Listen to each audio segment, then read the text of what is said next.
Halo semua, selamat datang di video ini. Video presentasi ini kami buat untuk memenuhi tugas ujian tengah semester mata kuliah lingkungan bisnis. Pada kesempatan kali ini, kami akan membahas tentang pengaruh kebijakan tarif ekspor impor yang diterapkan oleh Amerika Serikat terhadap kondisi politik, ekonomi, sosial, teknologi, lingkungan, dan hukum di Indonesia, serta langkah-langkah strategis yang dapat diambil untuk menghadapi tantangan tersebut.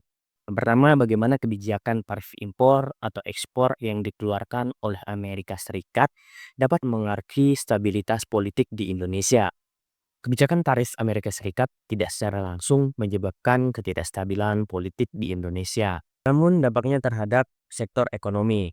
Nah, dapat memicu tekanan sosial dan politik jika tidak ditangani dengan tepat. Langkah yang dapat ditempuh oleh pemerintah Indonesia adalah sebagai berikut. Nah, yang pertama, kita bisa melakukan pendekatan diplomatik yang proaktif, menjaga hubungan bilateral lewat dialog ekonomi. Nah, yang kedua, diverifikasi pasar dan mitra dagang.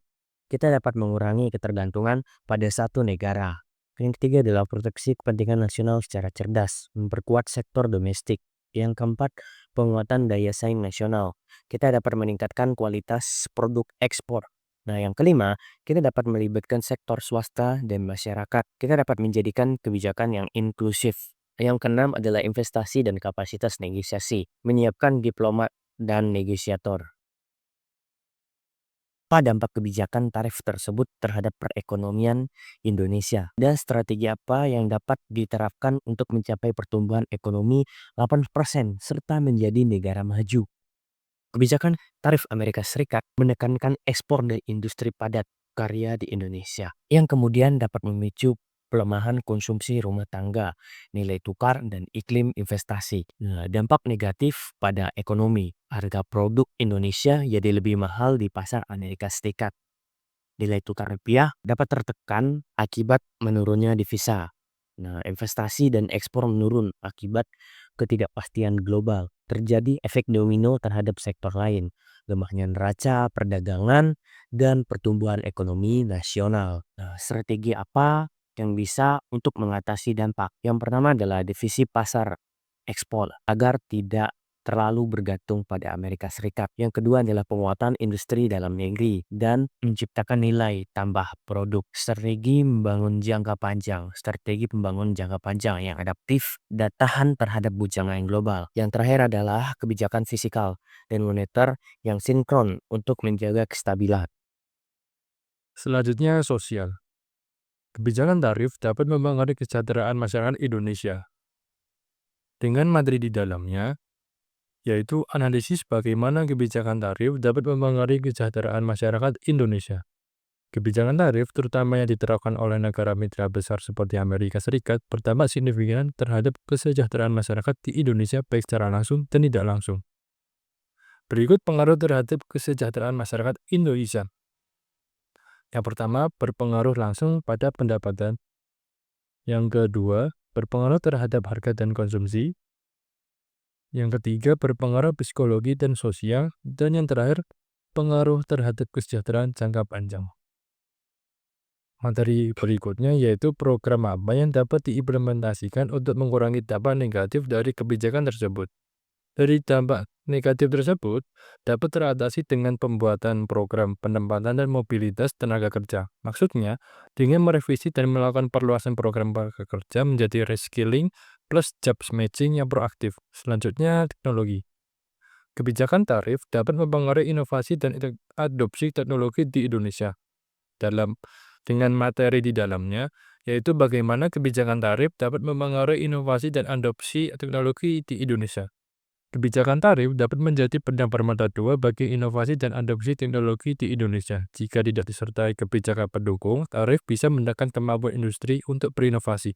Namun, jika diarahkan dan dikelola dengan baik,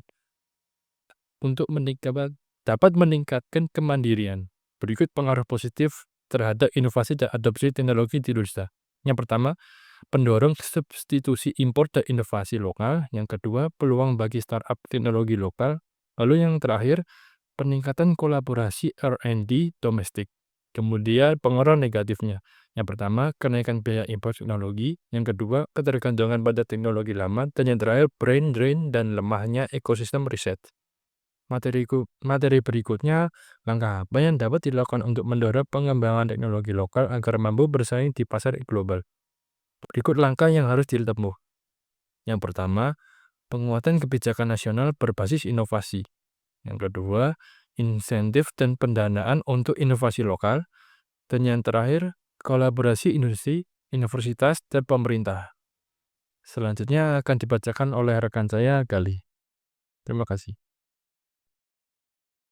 Dampak lingkungan dari kebijakan yang diterapkan Amerika. Analisis dampak lingkungan dari kebijakan tarif yang diterapkan oleh Amerika. Bagaimana Indonesia dapat mengintegrasikan kebijakan lingkungan berkelanjutan dalam strategi pertumbuhan ekonominya. Kebijakan tarif Amerika Serikat dapat menyebabkan kerusakan lingkungan tidak langsung, terutama di negara eksportir seperti Indonesia. Namun dengan respon yang cerdas, terarah, Indonesia bisa mengubah tekanan ini menjadi momentum untuk transisi ekonomi hijau dan peningkatan standar produksi ramah lingkungan. Dampak terhadap lingkungan. Nomor 1, perpindahan produksi. Produksi dapat berpindah ke negara yang tidak memiliki regulasi ketat. Nomor 2, distorsi rantai pasok dan emisi transportasi. Tarif Amerika Serikat dapat memaksa eksportir mencapai pasar alternatif yang lebih jauh. Nomor 3, tekanan terhadap sumber daya alam lokal.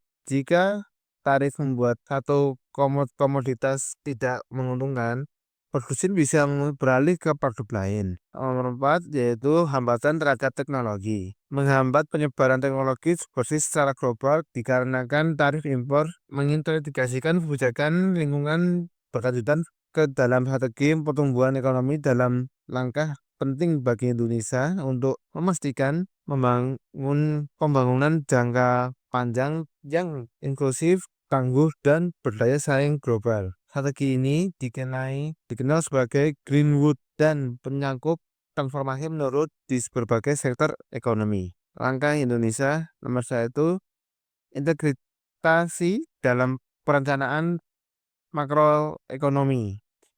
Menjadikan GDP sebagai dasar penilaian keberhasilan ekonomi daerah dan nasional. Transformasi sektor ekonomi ke arah berkelanjutan. Tarif investasi ke sektor energi bersih melalui insentif fiskal dan regulasi yang stabil. Kebijakan fiskal dan insentif ekonomi hijau.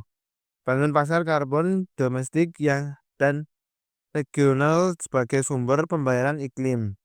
Nomor 4, penguatan regulasi dan penegakan lingkungan. Perkuatan kerangka hukum untuk menindak perusahaan lingkungan dan mendorong investasi berkelanjutan. Nomor 5, kemitraan dengan swasta dan internasional. Promosikan proyek hijau di Indonesia, forum internasional seperti G20, COP, dan ASEAN. Nomor 6, yaitu edukasi publik dan transformasi sosial. Integrasikan literasi ke iklim dan pembangunan berkelanjutan sejak kelas dasar. Nomor 6, yaitu hukum. Aspek hukum dari kebijakan tarif yang diberlakukan oleh Amerika Serikat. Tinjau aspek hukum dari kebijakan tarif yang diberlakukan oleh Amerika Serikat. Secara umum, kebijakan tarif Amerika Serikat memiliki landasan domestik yang kuat, namun seringkali bertentangan dengan aturan perdagangan internasional. Kepentingan ini menciptakan ketidakpastian hukum bagi negara-negara mitra dagang seperti Indonesia yang memerlukan respon strategi melalui diplomasi perdagangan dan penguatan posisi hukum di WTO dan FTA. Langkah hukum apa yang dapat diambil Indonesia untuk melindungi kepentingan ekonominya di forum internasional? Langkah hukum yang harus ditempuh. Langkah hukum di Indonesia memiliki beberapa langkah hukum strategis yang dapat diambil dari forum internasional untuk melindungi kepentingan ekonominya dari dampak kebijakan tarif atau tindakan perdagangan diskriminatif negara lain seperti Amerika Serikat. Berikut diantaranya, yaitu mengajukan gugatan ke Organisasi Perdagangan Dunia atau bisa dibilang dengan WTO, memanfaatkan mekanisme ASEAN dan perjanjian regional, negosiasi bilateral atau melalui forum ekonomi multilateral, menyusun instrumen hukum nasional untuk pelindung domestik. Sekian dari kami kelompok UTS, saya Galih Kusuma Oto Wicaksana. Saya mengucapkan terima kasih sekali.